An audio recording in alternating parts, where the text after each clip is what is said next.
الحمدللہ الحمدللہ الحمدللہ حمدا کثیرا کثیرا وسبحان اللہ بکرۃ واسیلا والصلاة والسلام علی رسولہ الامین وعلى آلہ واصحابہ اجمعین اما بعد فقد قال اللہ عز وجل اعوذ باللہ السمیع العلیم من الشیطان الرجیم بسم اللہ الرحمن الرحیم انما یعمر مساجد اللہ من آمن باللہ والیوم الآخر واقام الصلاة وآتى الزکاة ولم یخش الا اللہ فعسى اولئک ان یکونوا من المہتدین آمنت باللہ صدق اللہ العظیم رب اشرح لی صدری ویسر لی امری واحلل عقدۃ من لسانی یفقہوا قولی رب زدنی علما ربنا زدنا علما وحلما وفہما والحقنا بالصالحین ربنا تقبل منا انک انت السمیع العلیم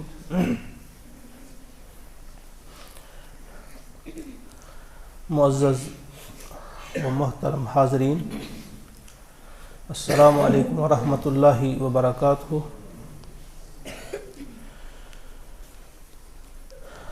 سورہ توبہ آیت نمبر 18 آپ کے سامنے تلاوت کی گئی۔ اسی آیت کریمہ کی روشنی میں چند معروضات آپ کے سامنے رکھیں گے انشاءاللہ۔ اللہ تعالیٰ سے دعا ہے کہ وہ ہم سب کو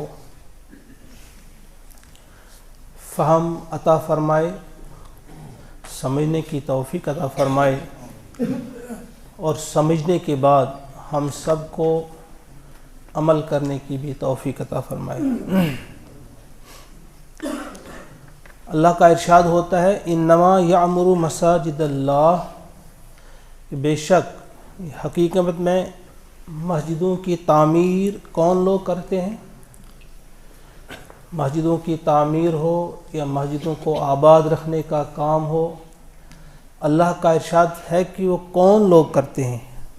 یہ وہی کرتے ہیں من آمن باللہ، جن کا ایمان ہوتا ہے اللہ پر، جو اللہ کو ماننے والے ہوتے ہیں، والیوم الآخر، جو آخرت کے دن پہ ایمان رکھتے ہیں، واقام الصلاۃ، نماز قائم کرتے ہیں،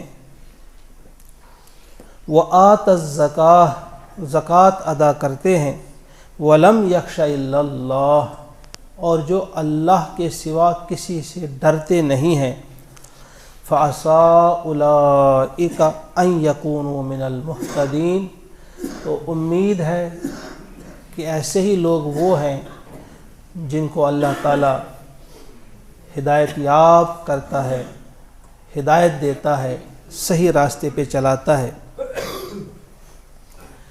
اس آیت کریمہ کو آپ سب لوگ سمجھ سکتے ہیں، سمجھتے بھی ہیں، کئی بار آپ نے اس کو پڑھا ہوگا، سنا ہوگا۔ کتنی بڑی خوشخبری ہے اس میں ان لوگوں کے لیے جو مسجد تعمیر کرنے والے ہوتے ہیں۔ انہیں اللہ تعالیٰ کی طرف سے سرٹیفکیٹ دیا جاتا ہے، یعنی انہیں سرٹیفائی کیا جاتا ہے، انہیں سرٹیفکیٹ ہی کہ وہ ایمان والے ہیں۔ انما یعمر مساجد اللہ من آمن باللہ، یعنی یہ ایک پہچان ہے، کہیں نہیں کہا گیا کہ نماز ادا کرنے والے یا زکوٰۃ دینے والے یا روزہ رکھنے والے ان کے لیے یہ سرٹیفکیٹ کہیں نہیں ملی اس انداز سے جس انداز سے یہاں مسجدوں کو تعمیر کرنے والے انسان جو ہیں یا مسجدوں کو آباد رکھنے والے جو لوگ ہیں ان کے لیے یہ سرٹیفکیٹ ہے، انہیں اللہ تعالیٰ سرٹیفکیٹ دے رہا ہے کہ وہ ایمان والے ہیں۔ لہٰذا یہ بہت بڑی خوشخبری ہے۔ اور ہیں بھی یہ مسجدیں جو ہیں یہ کس قدر اللہ کی پیاری جگہیں ہیں۔ حضور علیہ الصلاۃ والسلام نے فرمایا ہے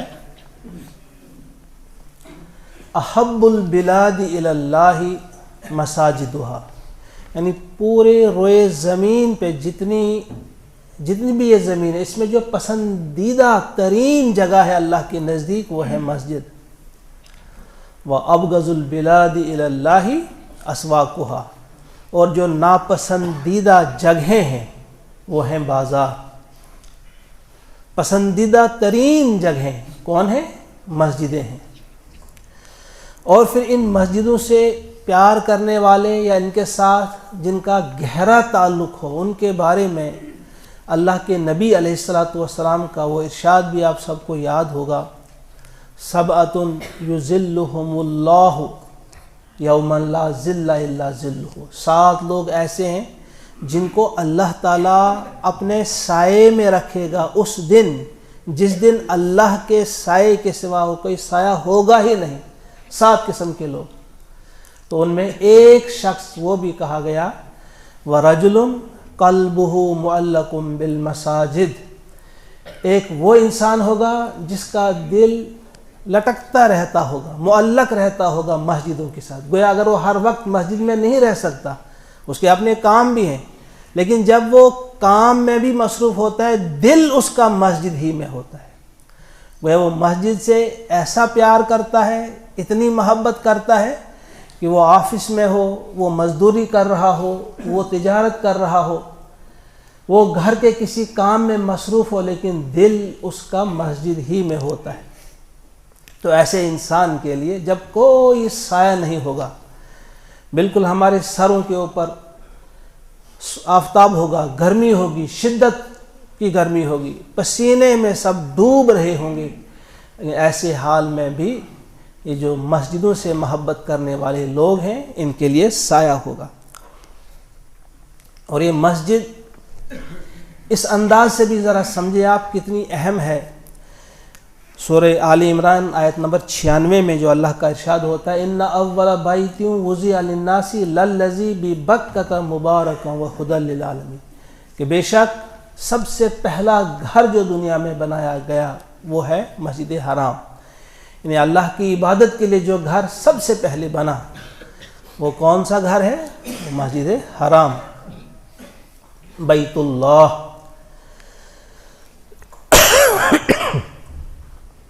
حضرت آدم علیہ السلام نے اس کی تعمیر کی، اس کے 40 سال بعد پھر مسجد اقصی بنی ہے جو فلسطین میں ہے، جو آج دشمنوں کے نرغے میں ہے۔ اللہ تعالیٰ سے دعا ہے کہ اسے آزاد کر دے اور وہاں کے ان معصوموں کی بھی حفاظت اللہ تعالیٰ فرمائے۔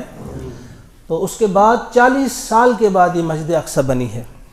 آپ دیکھتے ہوں گے کہ آپ پڑھتے ہیں قرآن مقدس میں کہ ابراہیم علیہ السلام نے اس کی تعمیر کی، تو سلیمان علیہ السلام نے مسجد اقصی کی تعمیر کی، تو یہاں آپ کہہ رہے ہیں کہ آدم علیہ السلام کی بات، تو دراصل یہ جو ابراہیم علیہ السلام کے بارے میں جو آتا ہے قرآن مقدس میں وَإِذْ يَرْفَعُ إِبْرَاهِيمُ الْقَوَاعِدَ مِنَ الْبَيْتِ وَإِسْمَاعِيلُ، ابراہیم اور اسماعیل علیہ السلام انہوں نے بنیادوں کو بلند کیا، یرفع بلند کیا ان کے قواعد، ان کی بنیادوں کو، بنیادیں پہلے سے تھیں، آدم علیہ السلام ہی نے اس کی بنیاد ڈالی تھی، تو ابراہیم علیہ السلام اور اسماعیل علیہ السلام نے ان کی بنیادوں کو اٹھایا۔ اسی طرح وہ بھی پہلے ہی گھر بنا ہے، اس کی بھی ایک روایت ہے کہ آدم علیہ السلام نے ہی اس کی بھی بنیاد ڈالی تھی، تو سلیمان علیہ السلام نے اس کو بنیادوں سے پھر دوبارہ اٹھایا جب مسجد اقصی، جس کو آج ہم سمجھتے ہیں، آپ سب جانتے ہیں۔ تو یہ اس اعتبار سے بھی آپ جان جائیں کہ مسجدوں کی کیا اہمیت ہے۔ یہی جو مسجد حرام ہے وہاں ایک جگہ ہے جسے آپ مقام ابراہیم کہتے ہیں، جہاں آپ کو 2 رکعت نفل ادا کرنے ہوتے ہیں۔ وہ جگہ کیا ہے؟ وہ دراصل ایک پتھر ہے وہاں پہ، جس پتھر پہ چڑھ کر ابراہیم علیہ السلام وہ اینٹیں لگا رہے تھے، پتھر لگا رہے تھے کھانے کے وقت، لیکن وہ پتھر جو مسجد تعمیر کرنے کے کام آیا، اس سے بھی اتنی محبت ہے اللہ کو، کہا کہ اس جگہ جاؤ جس جگہ وہ پتھر ہے، وہاں بھی الگ سے 2 رکعت نفل ادا کرو۔ اس پتھر کی حیثیت یہی ہے اور کوئی نہیں کہ اس پر چڑھ کر آپ خانہ کعبہ کی دیواریں چن رہے تھے، اینٹیں لگا رہے تھے، اور وہ آپ کے ساتھ ساتھ بلند بھی ہوتا جاتا تھا۔ تو اس پتھر کے قریب جا کر بھی آپ 2 رکعت نفل ادا کرتے ہیں۔ تو یہ پہلا گھر جو بنا ہے، یہ جس کے بارے میں یہاں سورہ آل عمران میں ہم نے پڑھا آیت نمبر 96 میں، کہ وہی گھر ہے جو مکہ میں ہے، جہاں لفظ استعمال ہوا بکہ، للذی ببکۃ مبارکا وہدی للعالمین، جو بکہ میں ہے اس کا پرانا نام بکہ ہے، ہم مکہ بھی کہتے ہیں بکہ بھی کہتے ہیں، جو ہدایت کا مرکز ہے اور جس میں برکت رکھی گئی ہے للعالمین، تمام جہان والوں کے لیے۔ آپ مسجدوں کے تقدس یا مسجدوں کی اہمیت کے بارے میں ایک حدیث پاک آپ یاد رکھیں، کنز العمال میں اس حدیث کو ذکر کیا گیا ہے کہ جب یہ ساری دنیا کو ختم کیا جائے گا تو حضور کا ایک فرمان ہے، ایک روایت ہے کہ مسجد جو ہیں، جس زمین پہ مسجد بنی ہوگی ان کو تباہ نہیں کیا جائے گا، بلکہ ان تمام مسجدوں کو مسجد حرام یعنی بیت اللہ کے ساتھ ملایا جائے گا اور ان کی حفاظت کی جائے گی۔ ذرا اندازہ کریں، یہ مسجد کے لیے جو اپنی جگہ وقف کرتا ہے، مسجد کی تعمیر میں جو حصہ اپنا ادا کرتا ہے، اس مسجد سے کتنا پیار ہے اللہ کو کہ ان کو تباہ نہیں کرے گا اللہ تعالیٰ، ان کو مٹائے گا نہیں، بلکہ ان ساری مسجدوں کو بیت اللہ جو ہے بیت الحرام ان کے ساتھ ملایا جائے گا۔ حضور علیہ الصلوۃ والسلام کی پاک زندگی بھی اس بات کی گواہ ہے کہ آپ نے سب سے پہلا کام جو کیا ہجرت کے بعد، جب آپ ہجرت آپ نے کی تو پہلا کام آپ نے مسجد تعمیر کرنے کا کیا۔ جب آپ قباء کے مقام پہ پہنچے تو آپ نے وہاں 14 دن قیام کیا، کچھ لوگ اس سے کم بھی کہتے ہیں، بلکہ 14 دن آپ نے قیام کیا، لیکن آپ نے پہلا کام وہاں بھی یہی کیا، آپ نے سنگ بنیاد رکھی، وہاں پہ آپ نے ایک مسجد تعمیر کی جسے مسجد قباء کہا جاتا ہے۔ اور پھر جب وہاں سے آپ چلے مدینہ پاک میں پہنچے تو مدینہ طیبہ میں جا کر بھی آپ نے سب سے پہلا کام، ابھی آپ نے اپنے گھر نہیں بنائے، ابھی کچھ نہیں کیا، سب سے پہلا کام کیا کیا مدینہ جا کر؟ ایک مسجد کی تعمیر کی۔ مسجد کے لیے جگہ ضرورت تھی تو وہاں ایک جگہ کا انتخاب کیا گیا جو 2 یتیم بچوں کی تھی، سہل اور سہیل، وہ جو 2 تھے، ایک کا نام سہل تھا ایک کا سہیل تھا۔ جب ان سے کہا گیا، انہوں نے کہا ہم وقف کرتے ہیں، ہم آپ کو تحفتاً یہ زمین دیتے ہیں، آپ ہی لیجیے۔ آپ نے کہا نہیں، ہم قیمتاً لیں گے۔ تو پھر 10 دینار میں وہ جگہ خریدی گئی۔ حضرت ابو ایوب انصاری رضی اللہ تعالیٰ عنہ، جو میزبان رسول جنہیں کہا جاتا ہے، جن کے ہاں رہے پیارے نبی صلی اللہ علیہ وسلم، انہوں نے کہا تھا اس کی قیمت میں ادا کروں گا، لیکن پیارے نبی علیہ الصلوۃ والسلام نے ابوبکر صدیق سے کہا، ابوبکر تم اس کی قیمت ادا کرو۔ تو صدیق اکبر سے کہا تو صدیق اکبر نے وہ 10 دینار ادا کر دیے سہل اور سہیل کو، تو وہ زمین خریدی گئی۔ اور پھر جب اس کی تعمیر کا کام شروع ہوا، سب سے پہلا پتھر خود بنفس نفیس نبی محترم صلی اللہ علیہ وسلم نے رکھا۔ پھر آپ نے حکم کیا صدیق اکبر کو رضی اللہ تعالیٰ کہ آپ آئیں، دوسرا پتھر ابوبکر صدیق نے لگایا۔ پھر آپ نے حکم دیا فاروق اعظم کو، تیسرا پتھر عمر فاروق نے لگایا، اور چوتھا پتھر جو ہے وہ حضرت عثمان رضی اللہ تعالیٰ عنہ نے لگایا۔ اس کے بعد آپ نے سب مسلمانوں کو کہا آ جاؤ، اب لگاؤ، اب کرو کام شروع۔ پھر آپ سب جانتے ہیں کہ حضور علیہ الصلوۃ والسلام خود بھی ایک مزدور کی طرح کام کرتے تھے، پتھر لاتے تھے، بھاری پتھر۔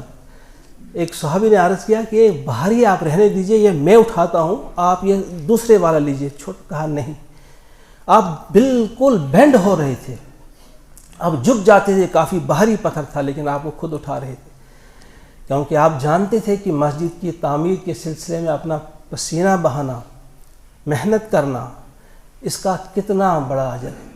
تو سارے ہی صحابہ اور حضور علیہ الصلوۃ والسلام اس مسجد کی تعمیر کر رہے تھے اور پڑھتے جاتے تھے اللہم لا خیر الا خیر الاخرہ فاغفر للانصار والمہاجرہ، یعنی بڑے ترنم کے ساتھ وہ پتھر بھی لا رہے تھے، کام بھی کر رہے تھے اور ترنم کے ساتھ پڑھ رہے تھے، کہہ رہے تھے اے الہ العالمین کوئی خیر خیر ہے ہی نہیں، بس آخرت کا خیر ہی خیر ہے، دنیا میں کوئی خیر نہیں، دنیا کی بھلائی کچھ بھی نہیں، دنیا کی بھلائی ہماری آنکھوں میں کچھ نہیں، اگر بھلائی کی قیمت ہے تو وہ آخرت کی بھلائی کی ہے، آخرت میں اگر انعام ملے تو وہ بڑا انعام ہے، دنیا کا انعام کچھ بھی نہیں، آخرت میں چین اور آرام ملے تو وہی چین اور آرام اصل میں چین ہے، آرام ہے، دنیا کا چین اور آرام کچھ بھی نہیں۔ اور ساتھ ہی آپ کہہ رہے تھے فاغفر للانصار والمہاجرہ، معاف کر دے مہاجرین کو بھی اور انصار کو بھی معاف کر دے۔ عبداللہ بن رواحہ ایک مشہور شاعر ہیں، انہوں نے وہاں کچھ اشعار کہے، اور آپ جانتے ہیں پیارے نبی علیہ الصلوۃ والسلام جنہیں افصح العرب کہا جاتا ہے، یعنی عرب میں جو سب سے زیادہ فصیح ترین عربی بولنے والی کوئی ذات تھی وہ تھی نبی اکرم صلی اللہ علیہ وسلم۔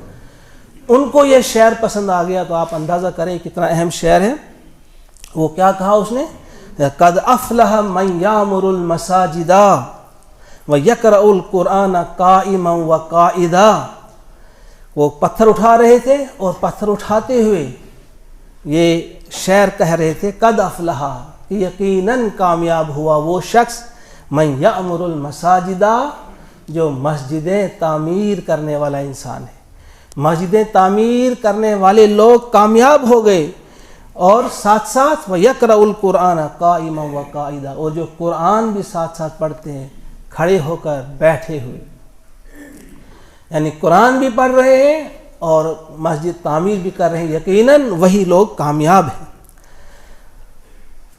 یہ مسجد کے سلسلے میں عرض کر رہا تھا کس قدر عظیم جگہ اور کس قدر محبوب ترین جگہ ہے اللہ تعالیٰ کے نزدیک۔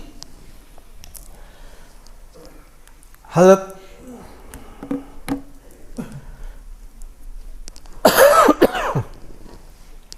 ابو ہریرہ رضی اللہ تعالیٰ عنہ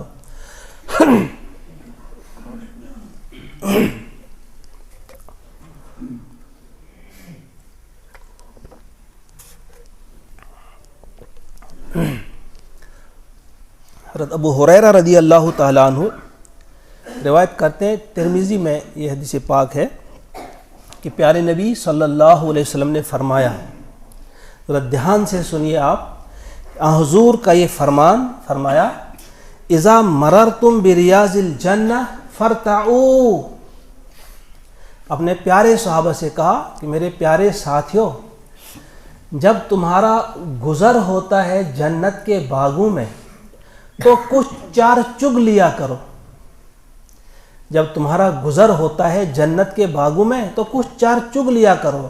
اب دیکھیے ذرا کہ تربیت بھی کیسی کی تھی پیارے نبی علیہ الصلوۃ والسلام نے صحابہ کی۔ انہوں نے یہ سوال نہیں کیا کہ یہ کیا فرما رہے ہیں آپ، جنت کے باغوں میں آپ جب سیر کرتے ہیں چلتے ہیں، وہ تو وہاں ہے اوپر آسمانوں میں جنت ہے، ہم یہاں کہاں؟ نہیں، انہیں معلوم تھا۔ انہوں نے اگر سوال کیا تو کیا کیا؟ قلت، ابو ہریرہ فرماتے ہیں میں نے پوچھا یا رسول اللہ صلی اللہ علیہ وسلم، اے اللہ کے رسول، وما ہی ریاض الجنہ، یہ جنت کے باغ کیا ہیں، یہ کہاں ہیں، کون ہیں؟ قال المساجد، تو پیارے نبی صلی اللہ علیہ وسلم نے جواب دیا یہ جنت کے باغ کیا ہے؟ مسجدیں ہیں۔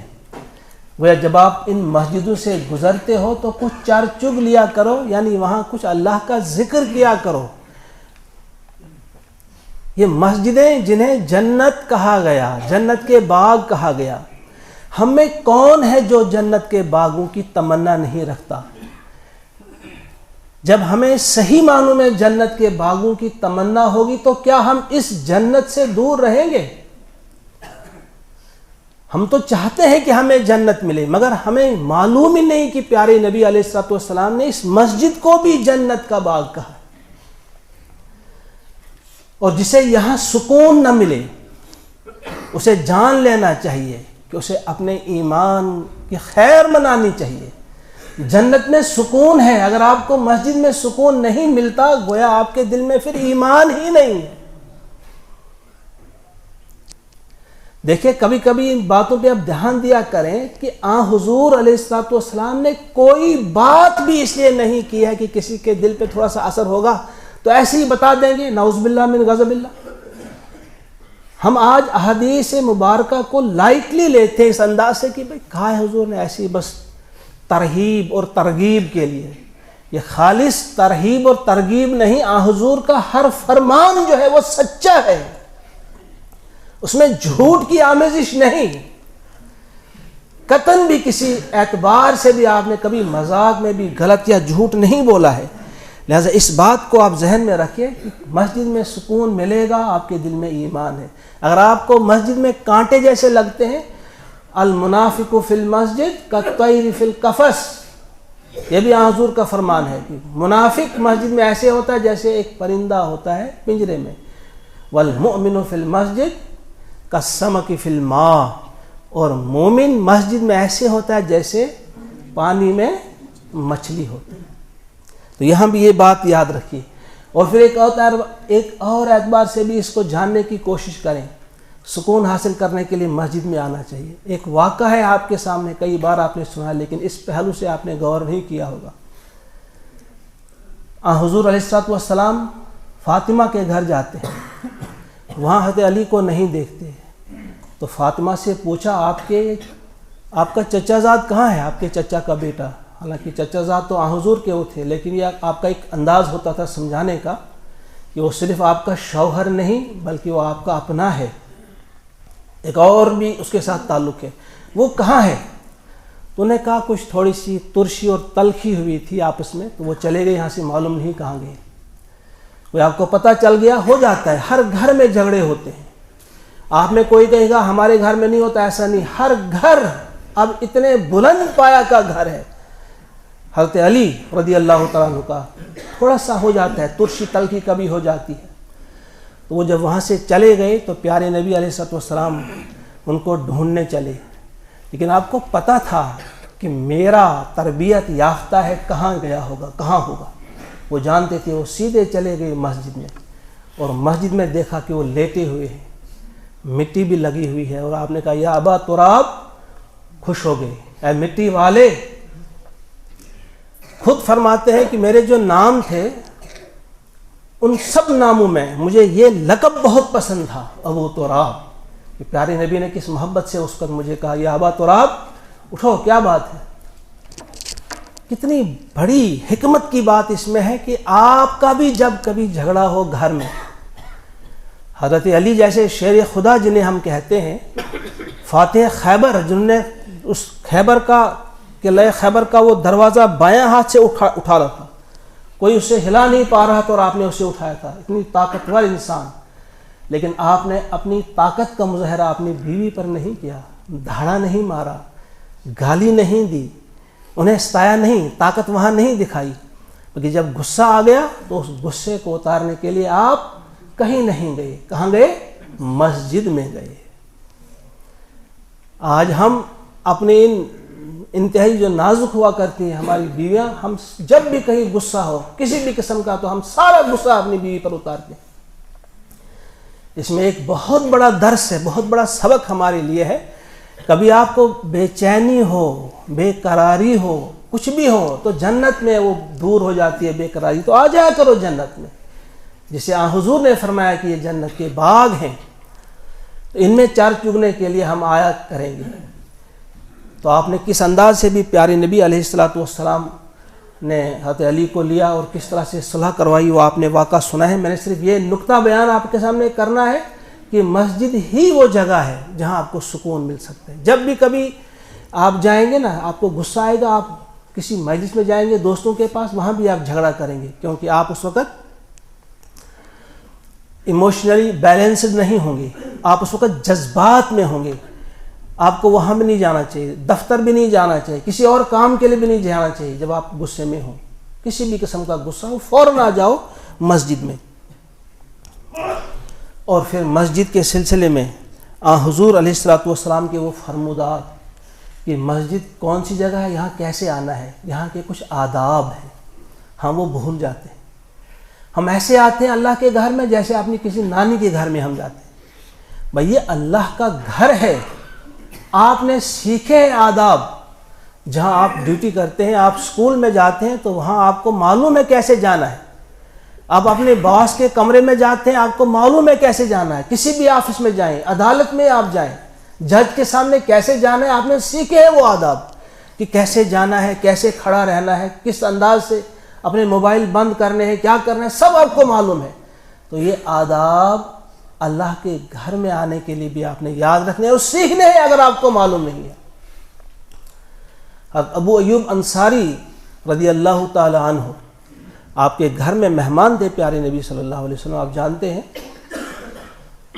اوپر والی منزل میں, وہ الگ واقعہ ہے کیوں آپ شفٹ ہوئے اوپر والی منزل میں, لیکن آپ وہاں رہے تو کھانا بھیجتے تھے آپ ان کے ہاں. تھوڑا سا اس میں بچ جاتا تھا تو بڑے شوق سے آپ دونوں میاں بیوی اس بچے ہوئے کھانے کو کھاتے تھے. ایک دن دیکھا کھانا ایسے ہی واپس آ گیا ہے, اس میں بالکل آپ نے ہاتھ نہیں لگایا ہے. تو آپ نے پوچھا یا رسول اللہ کیا بات ہے, کیا کھانا اچھا نہیں تھا, آپ نے بالکل ہاتھ بھی نہیں لگایا. انہوں نے کہا آپ نے اس میں لہسن ڈالا ہے. تو چونکہ آپ کو معلوم ہے میرا جو کلام ہوتا ہے, میری گفتگو فرشتوں سے ہوتی رہتی ہے, انہیں تکلیف پہنچتی ہے, لہذا میں نہیں کھاؤں. کہا ہم کھائیں, کہا آپ کھا سکتے ہیں, آپ لہسن کھائیں, لیکن میں نہیں کھا سکتا.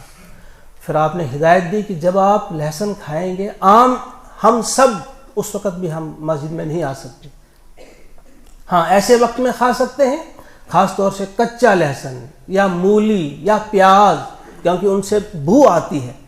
شام کو آپ کھا سکتے ہیں, اب صبح آپ کو مسجد آنا ہے, لیکن ابھی کھائیں گے تو ابھی آپ مسجد میں آئیں گے تو آپ کی جو منہ سے بو آئے گی. اسی طرح کچھ لوگ سگریٹ وغیرہ کا استعمال کرتے ہیں تو وہ بدبو بھی انتہائی بری ہوتی ہے. تو ان باتوں کا دھیان رکھنا ہے کہ مسجد میں آئیں گے تو یہ ذہن میں رہے کہ مسجد میں فرشتوں کو تکلیف ہوتی ہے اگر آپ کے منہ سے بدبو آ رہی ہوگی. اور پھر مسجد یہ تعمیر ہی نہیں بلکہ اس کی تزئین کے سلسلے میں ایک مشہور واقعہ ہے. حضرت تمیم داری رضی اللہ تعالیٰ عنہ, وہ شام گئے ہوئے تھے. شام سے جب واپس آئے آپ نے وہاں سے کچھ قندیلیں لائیں, رسی کے ساتھ آپ نے آویزان کی, وہ بڑی, اور وہ زیتون کا تیل وغیرہ, تو بہت روشن ہو گئی مسجد. جب حضور علیہ الصلوۃ والسلام آئی, انہیں دیکھی مسجد بڑی خوبصورت لگ رہی ہے اور وہ خوبصورت وہ اس میں لگی ہیں, قندیلیں لگی ہوئی ہیں. آپ نے کہا یہ کس نے لگائی؟ تو کہا گیا کہ حضرت تمیم داری رضی اللہ تعالیٰ انہیں لائی. تو بڑے خوش ہوئے, ان کے لیے دعا کی اور کہا کہ اگر میری کوئی بیٹی ہوتی اب بھی بغیر نکاح کے تو میں اپنی بیٹی کا نکاح اس سے کرتا.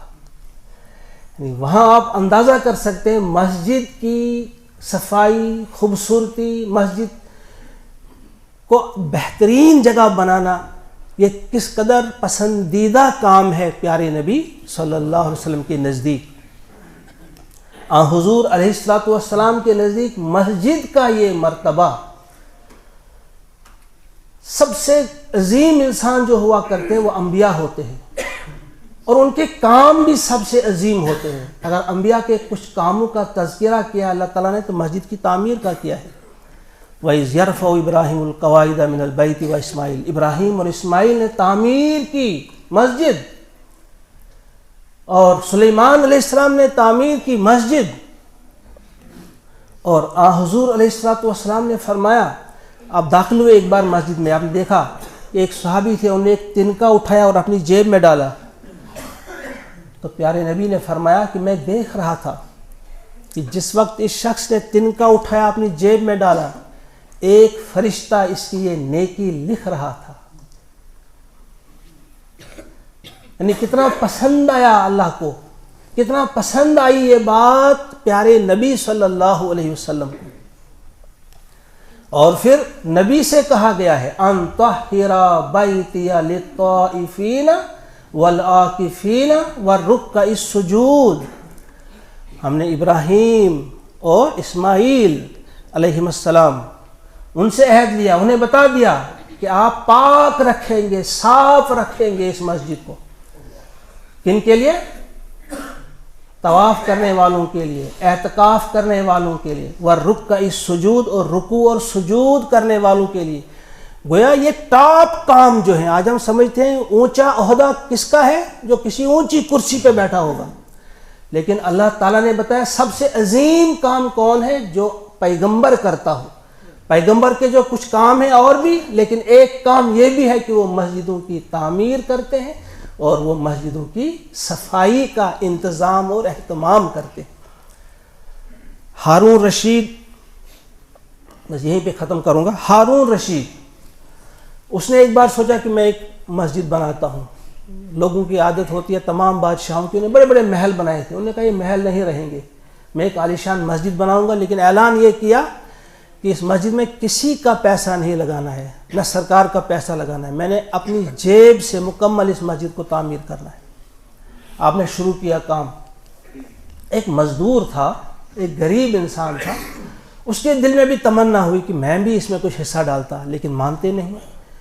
خیر، اس نے ایک دن کی مزدوری کی، کچھ اینٹیں خریدی اور ان اینٹوں میں رات کے وقت ملا دی تاکہ اسے پتہ نہ چلے۔ اسی رات خواب میں دیکھتے ہیں، یا اگلی رات خواب میں دیکھتے ہیں ہارون رشید کہ انہوں نے محل دیکھے دو، جیسا ان کا محل تھا بالکل ویسا ہی ایک اور محل۔ انہوں نے اس محل میں جانا چاہا، روکا گیا، جو وہاں پہ گیٹ کیپر تھا، انہوں نے کہا آپ نہیں جا سکتے، فلاں کا محل ہے۔ انہوں نے کہا ہاں وہ میری رعایا میں سے، کہا یہاں کوئی رعایش نہیں چلتی، چلے جاؤ باہر، یہ دنیا نہیں، یہ آخرت ہے، یہاں جو چیز جس کی ہے وہی اس میں داخل ہو سکتا ہے۔ اگلے دن انہوں نے کہا کہ فلاں کو بلاؤ دربار میں، اس سے پوچھتے ہیں وہ کون سا ایسا عمل کرتا ہے۔ جب وہ آ گیا، بھئی کون سا ایسا عمل آپ کرتے ہیں کہ جیسا محل میرے لیے بنا ہے بالکل ویسا ہی آپ کا محل ہے؟ انہوں نے کہا بس میں تو ایک غریب انسان ہوں، میں کیا کر سکتا ہوں، میں نے کچھ بھی نہیں کیا ہے۔ ہاں ایک کام ہے کہ میں نے کچھ اینٹیں خریدی تھی، کتنی ہوں گی وہ؟ 5 10 20 کتنی ہوں گی؟ جب میں نے آپ کے اس مال میں ملا دی تھی۔ کہا ہاں یہی اسی کا انعام ہے۔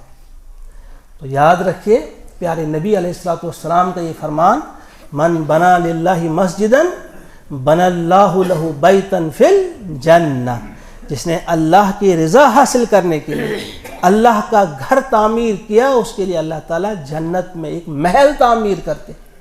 ایک اور روایت میں ہے اس گھر کے بارے میں، صغیرن کانا او کبیرن، وہ چھوٹا ہو یا بڑا۔ اور ایک تیسری روایت ہے، اس میں یہ ہے کہ نہیں، اگر ایک چیل کے گھونسلے کے برابر بھی، وہ 1-2 اینٹیں بھی وہ دے سکتا ہے، وہ اتنا ہی اس نے کیا، چیل کے گھونسلے کے برابر اپنا حصہ ڈالا، کہ اس کے لیے بھی جنت میں گھر بنے گا۔ اللہ تعالیٰ سے دعا ہے کہ وہ ہمیں بھی توفیق عطا فرمائے۔ آج ہمیں ایک موقع پھر ملا ہے، جیسے میں نے پچھلی بار کہا تھا، ایک موقع ہمیں ملا ہے جنت میں گھر بسانے کا، اور وہ اس طرح سے ہم کر سکتے ہیں کہ جس قدر ہم سے ہو سکے ہم اپنے جو ہمارے پڑوسی یہاں بچے ہیں، جو اکثر میرے پاس آیا کرتے تھے کہ ہمیں نماز کے لیے کوئی جگہ نہیں، ہم ان کے لیے ایک مسجد بنا سکتے ہیں۔ تو یہاں کہا گیا ہے کہ ایک تنخواہ آپ اپنی، یا جو دکاندار حضرات ہیں وہ ایمانداری کے ساتھ دیکھیں گے کہ ایک مہینے کی کتنی کمائی وہ کرتے ہیں، اسی طرح ایک مزدور اپنے حساب سے دیکھے، ایک ٹھیکیدار اپنے حساب سے دیکھے، تو ایک مہینے کی اپنی کمائی وہ دیں گے۔ لیکن یہ کمپلسری نہیں ہے کہ بس اس سے بڑھ کر آپ نے، یہ کم سے کم اتنا ہم نے رکھا ہے، اس سے بڑھ کر جو جتنا دے گا اللہ تعالیٰ اس سے اتنا ہی راضی ہوں گے، اتنا ہی خوش ہوں گے، اور اس کے بدلے میں انہیں پتہ نہیں کتنی بڑی نعمتیں انہیں دی جائیں گی انشاءاللہ العزیز۔ اللہ تعالیٰ مجھے بھی اور آپ کو بھی توفیق عطا فرمائے کہ ہم پوری محنت کے ساتھ، پوری دل جمعی کے ساتھ اس اللہ کے گھر کو پیارے انداز سے بنانے میں سب کامیاب ہو جائیں۔ ربنا تقبل منا انک انت السمیع العلیم۔ والسلام علیکم ورحمۃ اللہ وبرکاتہ۔